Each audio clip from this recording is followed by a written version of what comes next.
రేపే కార్తీక మంగళవారం, ఎంతో విశిష్టమైన రోజు. కార్తీక మాసంలో దీపం పెడితే చాలు సర్వవిధ పాపాలు హరిస్తాయి. ఎవరైనా సరే తెలిసి కానీ తెలియక కానీ ఎక్కడైనా సరే కార్తీక మాసంలో దీపాన్ని వెలిగిస్తే వారి సకల పాపాలు తొలగి సకల శుభాలు కలుగుతాయి. దీపం జ్యోతి పరబ్రహ్మం, దీపం సర్వతమోపహం, దీపేన సాధ్యతే సర్వం, సంధ్యాదీపం నమోస్తుతే. దీపారాధన చేసేటప్పుడు ప్రమిదను మన శరీరంగా, వత్తిని మన మనసుగా భావించి వెలిగించాలి. అగ్ని సంస్కారం అంటే జ్ఞానం వెలిగించడం అని అర్థం. శరీరాన్ని, మనసును జ్ఞానంతో దేవుడికి అర్పించడమే దీపారాధనలోని అంతరార్థం. దీపం ముమ్మూర్తుల పరబ్రహ్మ స్వరూపమే. వెలుగుతున్న వత్తి ప్రకాశాన్ని ఇస్తుంది, పాప ప్రక్షాళన చేస్తుంది. దీపానికి ఉన్న అద్భుతమైన శక్తే అంధకారాన్ని పోగొట్టడం. అంధకారమంటే కేవలం చీకటి మాత్రమే కాదు, మనసులోని అజ్ఞానం కూడా అంధకారమే. ఆ చీకట్లను పటాపంచలు చేసి జ్ఞానాన్ని ప్రసాదించే దేవత లక్ష్మీదేవి. ఆ అద్భుత శక్తి కలిగి ఉన్న దీపానికి ప్రతీకే లక్ష్మీదేవి. అందుకే లోకల్లో లక్ష్మీ స్థానంగా చెప్పే వాటిలో దీపం కూడా ఒకటి. దీపం లక్ష్మీదేవి స్వరూపం ఎలా అయింది అన్నదానికి ఒక కథ ఉంది. పూర్వం ఇంద్రుడు దూర్వాస మహర్షి ఆగ్రహానికి లోనై సకల సంపదలు కోల్పోతాడు. అప్పుడు దిక్కుతోచని పరిస్థితిలో శ్రీ మహావిష్ణువును ప్రార్థిస్తాడు ఇంద్రుడు. అప్పుడు విష్ణుమూర్తి జ్యోతి రూపంలో లక్ష్మీదేవిని పూజించమని సలహా ఇచ్చాడట.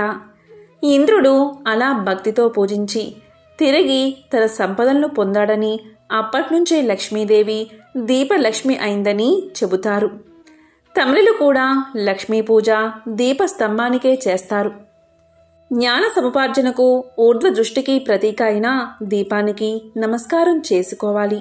దీపం సకల దేవతలకు సాక్షీభూతం. దీపం వెలిగించే కుంది కింది భాగంలో బ్రహ్మ, మధ్య భాగంలో విష్ణుమూర్తి, ప్రమిదలో శివుడు, వత్తి వెలుగులో సరస్వతి, వెలిగే జ్యోతిలో లక్ష్మీదేవి కొలువై ఉంటారని ప్రతీతి. అందుకే పూజలో భాగంగా దీపాన్ని పూజిస్తారు. పూలు, అక్షింతలు చల్లుతారు, నైవేద్యం పెడతారు. ఎంతో విశేషమైన కార్తీక మంగళవారం రోజు స్త్రీలు దీపాన్ని ఇలా వెలిగిస్తే చాలు లక్ష్మీ కటాక్షం కలుగుతుంది. దీపం జ్ఞానం, మోక్షం, శ్రేయస్సును కలిగిస్తుంది. మనం ఎంతో కష్టపడి సంపాదించిన సంపద నిలవకుండా వచ్చింది వచ్చినట్లు ఖర్చవుతూ ఉంటుంది. అప్పులు తీరకుండా వడ్డీలు పెరిగిపోతూ ఉంటాయి. వ్యాపారంలో లాభాలు లేకుండా ఇబ్బందులు ఉన్నవారికి, అరకొర జీతంతో ఆదాయం పెరగని వారికి, బాగా జరుగుతున్న వ్యాపారం వివిధ కారణాల దృష్ట్యా సరిగ్గా జరగకుండా ఉన్నవారికి, కొత్తగా ఏదైనా వ్యాపారం మొదలుపెట్టిన వారికి, అభివృద్ధికి అస్సలు ఏ ఆదాయం ఉపాధి లేని వారికి, అటువంటి వారికి ఆదాయం కోసం ఈ దీపాన్ని వెలిగించండి. అదే ఐశ్వర్య దీపం. ఐశ్వర్య దీపము అంటే ఉప్పుతో పెట్టే దీపం. ఇది ఎలా పెట్టాలో ఇప్పుడు తెలుసుకుందాం. కార్తీక మంగళవారం రోజు తప్పనిసరిగా ఈ దీపాన్ని పెట్టండి.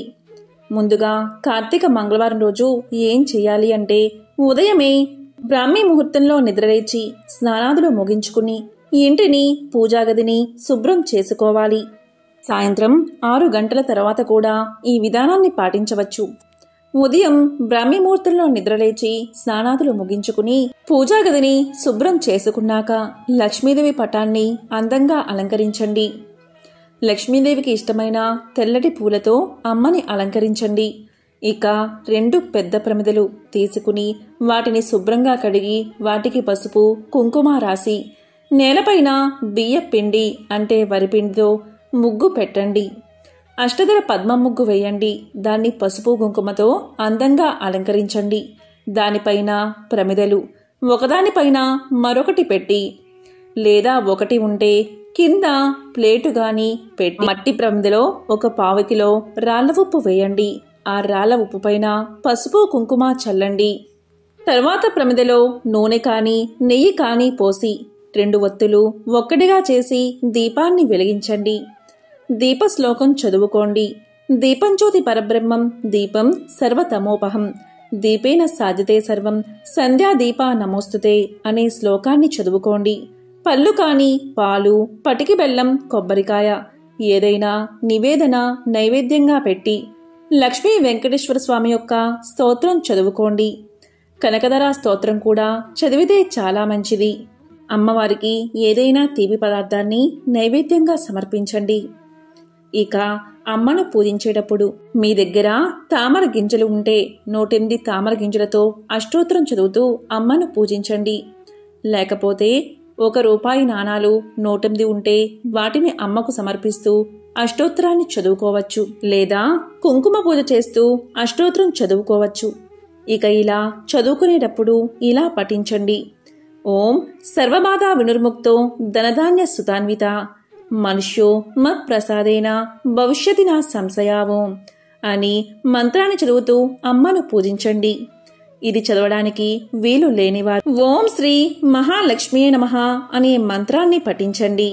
ఎవరైతే ఈ విధంగా ఉప్పు దీపాన్ని వెలిగిస్తారో వారి ఇంట్లో ఉన్న అన్ని రకాల సమస్యలు తొలగిపోతాయి. అప్పుల బాధలు, రుణ బాధలు తొలగిపోతాయి. కుటుంబంలో ప్రశాంతత నెలకొంటుంది. దీపం సాక్షాత్తు లక్ష్మీ స్వరూపం. దీపాన్ని పూజిస్తే లక్ష్మీదేవిని పూజించినట్లే. అందులోనూ ఉప్పు అంటే అమ్మవారికి ఎంతో ఇష్టం. లక్ష్మీదేవిని సముద్ర రాజతనయ అంటారు. ఎందుకు అంటే ఆమె సముద్రంలోనే పుట్టింది కనుక. అదేవిధంగా సముద్రం నుండి లభించే ఉప్పు అంటే కూడా ఆమెకు ఎంతో ఇష్టం. ఇక్కడ చాలామందికి ఒక సందేహం కలగవచ్చు. ఇలా దీపారాధన పూర్తి చేశాక ఆ మరుసటి రోజు ఆ ప్రమిదలోని ఉప్పును తీసి ఏం చేయాలి అని. ఆ ఉప్పును తీసి నీటిలో కలపాలి. ఆ నీటిని చెట్టు మొదట్లో పోయాలి. వీలులేని వారు ఇంటి బయట ఎవ్వరూ తొక్కని ప్రదేశంలో ఉప్పును వేయాలి. నీళ్లలో వేయడమే సరైన పద్ధతి. అవకాశం ఉంటే నదిలో కలపవచ్చు. ప్రమిదలు మాటిమాటికి కొత్తవి మార్చాల్సిన పనిలేదు. ప్రతి వారము కూడా వాటిని శుభ్రం చేసుకుని వాడుకోవచ్చు. ప్రతి మంగళవారం లేక ప్రతి శుక్రవారం ఇలా ఉప్పు పైన దీపాన్ని వెలిగించి ఆ మరుసటి రోజు ఉప్పును తీసేయండి. ఆ తర్వాత మీరు ఏం చెయ్యాలి అంటే మీరు తప్పనిసరిగా అరటిపళ్ళు, తోటకూర లేదా పచ్చగడ్డిని ఆహారంగా ఆవుకు తినిపించండి. ఆవు చుట్టూ 3 ప్రదక్షిణలు చేయండి. ఎవరైతే ఈ ఉప్పు దీపాన్ని ఈశాన్య భాగంలో పెడతారో అటువంటి వారికి మంచి ఫలితం కలుగుతుంది. 41 వారాల పాటు ఈ ఉప్పు దీపం పెట్టేవారికి శుభ ఫలితాలు ఉంటాయి. ధన ఇబ్బందులు తొలగిపోతాయి. కాబట్టి ఎంతో విశేషమైన ఈ కార్తీక మంగళవారం రోజు ఉదయం లేకపోతే సాయంత్రం 6 తర్వాత ఈ విధంగా ఉప్పు దీపారాధన చేసి ఆ మహాలక్ష్మి యొక్క అనుగ్రహాన్ని పొందండి. ఉప్పు దీపాన్ని ఐశ్వర్య దీపమని పిలుస్తారు. ఓం శ్రీ మహాలక్ష్మియే నమః. ఓం శ్రీ మాత్రే నమః.